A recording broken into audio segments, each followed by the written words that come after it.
past and present.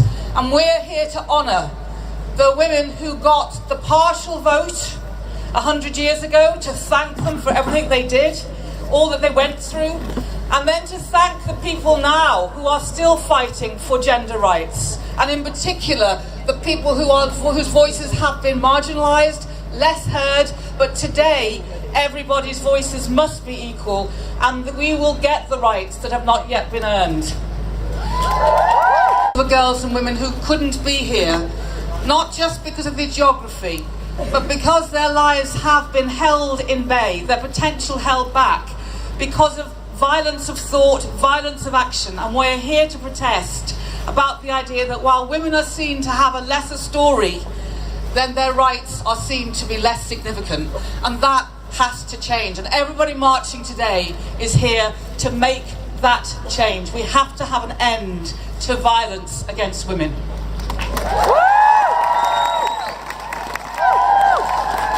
We want to say today that everybody who is marching is welcome. This is an amazing show of intersectional joy. We want to make sure that boys and men are part of this movement, and here they are. Rights and for women's rights has not finished. We're still marching, we're still going, and I hope, in the next 100 years, we're going to see incredible things, not just for women in our country, but for women across the world. Well, when my grandmother was born, no woman had the right to vote. 2 generations later, not only am I in the House of Commons, but we have a female Prime Minister leading the suffrage celebrations this year. So I think this is really a really important anniversary, a really important celebration, and I can't wait to see what more we can do in 2 generations' time. Okay, so everybody is going to stand together across all the parties. That is the point. We're all here to support women and women in the future. Thank you so much. Brilliant. Good luck with the brief. Have a great day. March for women! March for women! It's a real honour to be here today. Almost 100 years ago, there was a march, and it's called the Mud March. How are we reminiscing that march today? I was going to say the Snow March, but there's no bloody snow left. But anyway, it's so important to be here. So important to have our voices heard. It's so important to march side by side. Our time is now. A 50-50 gender balanced cabinet in Scotland, one of only 3 in the world. We have a female First Minister, Nicola Sturgeon, who, whatever you think of my politics and her politics, is an amazing advocate for women and girls. We've set up a gender reference panel which is doing a huge amount of work, and I think it's really important to remember 100 years on since some women got the vote, women like me got democratically elected. 100 years ago we had women like Emmeline Pankhurst, whose statue is hidden away, not in the main square with the rest of the men, who had to say when she was tried for trying to break into the Parliament, we are here not in our efforts to be lawbreakers, but in our efforts to be lawmakers. And that is why I am so proud to be part of a parliament that has finally overtaken that awful statistic that in the last parliament there were more men in that sitting than had ever been women elected to the House of Commons. That is a disgraceful statistic. 100 years on. Hey. Well, I'm marching for our great-grandmothers, for our grandmothers, for our mothers, because it's on their shoulders that we stand today. I'm also marching for my nieces, my nephew, my son, and this little one. And whether it's a boy or a girl, I want this baby to inherit a world where there is equal power. I just want to start by saying... I just want to say it's Mildred's first march. It's an interspecies support. Very pleased about it. Can I just say happy birthday to the Women's Equality Party? Yay! The party that no one said would survive is 3 years old and going strong. It's the only party that puts, I don't know, women in the title, which is a good idea. I think. Look, Mildred, look at all these lovely people. So, Sandy, Yeah. what particular action are you going to take today? You're obviously here to march, but you're doing I'm something here to else. march, yeah. So one of the things the Women's Equality Party are doing, and you're welcome to join us, we're going to put paint on our shoes. We are literally going to make a mark as we walk. Because here's the thing, I'm not waiting 100 years. Mildred has only got another 10 years to live. Let's get this done so she can go to the park rather than go on a march, people. Come on! I'm marching today because when I was elected to that place over there, I was the 265th woman to ever be elected. And that is, frankly, disgraceful. We need a 50-50 parliament, and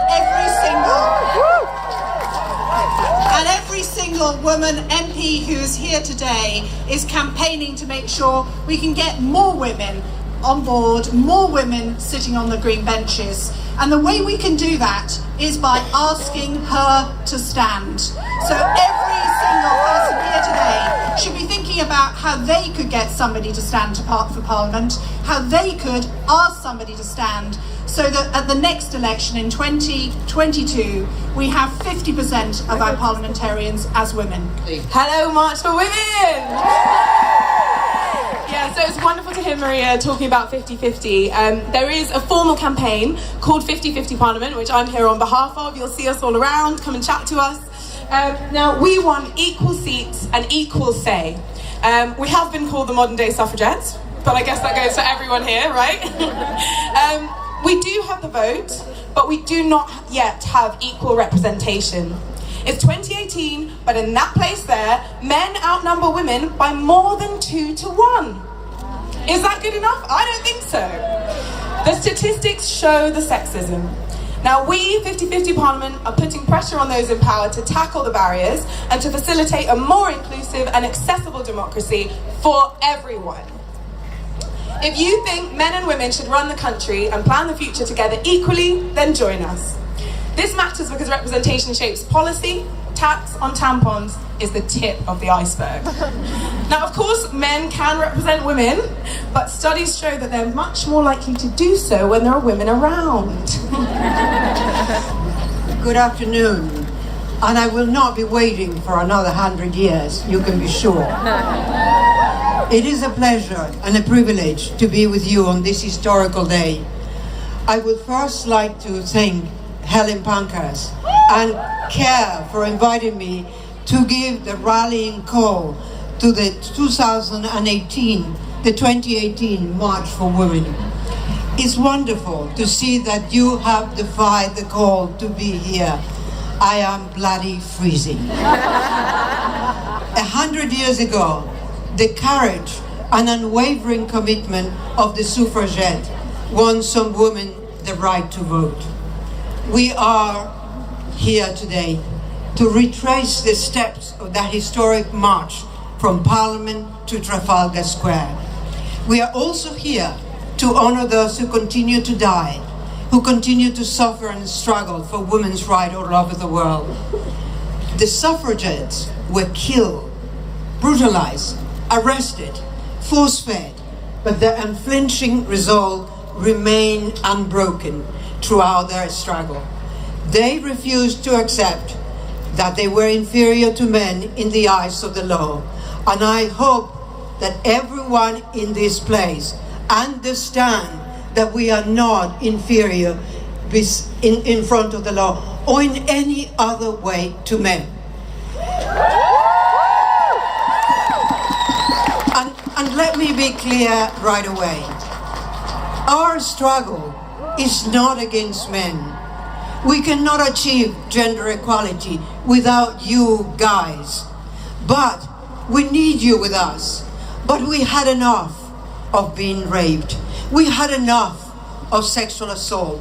We had enough of sexual violence. We had enough of domestic violence. We had enough of being discriminated. We had enough of the gender pay gap. And we have decided that the time has come for us to say our time has come now.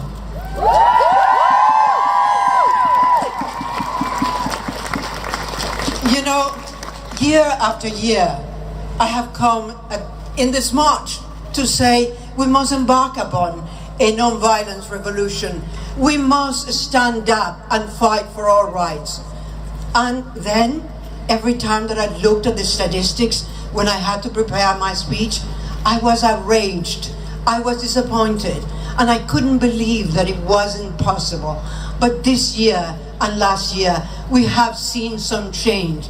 Perhaps it was thanks to that wonderful article in the New York Times that denounced Harvey Weinstein and how he abused his power and he abused of women and the sexual assault that he committed. That triggers something.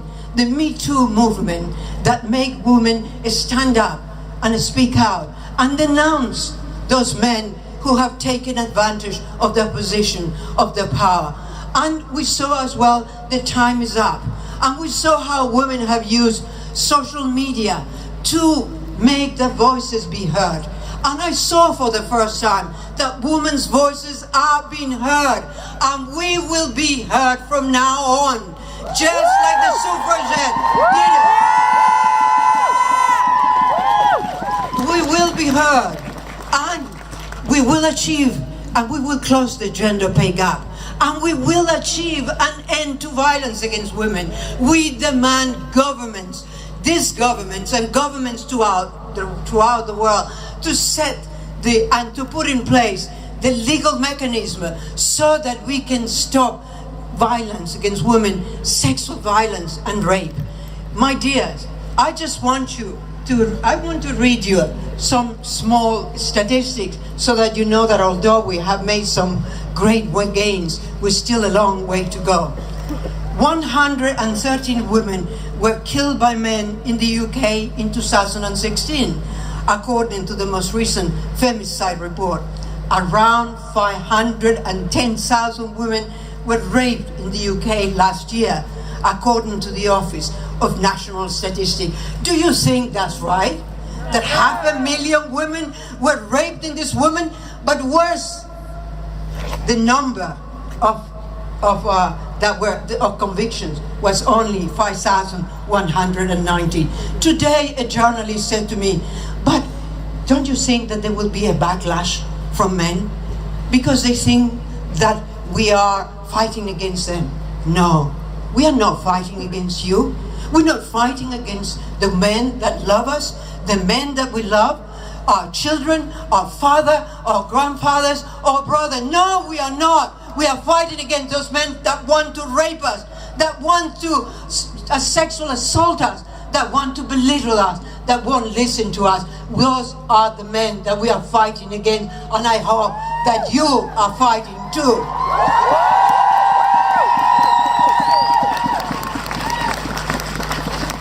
There were 5,391 new cases of female genital mutilation in the UK alone last year, according to the NHS.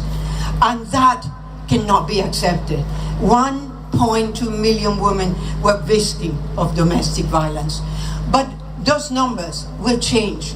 They will change because each one of you will make your voices heard, because each one of you will have the impetus, the commitment that the suffragettes had, because each one of you, I hope, will embark upon a non-violent revolution. Yes, my sister, we will prevail. We will achieve gender equality, and we will close the gender pay gap. Thank you very much.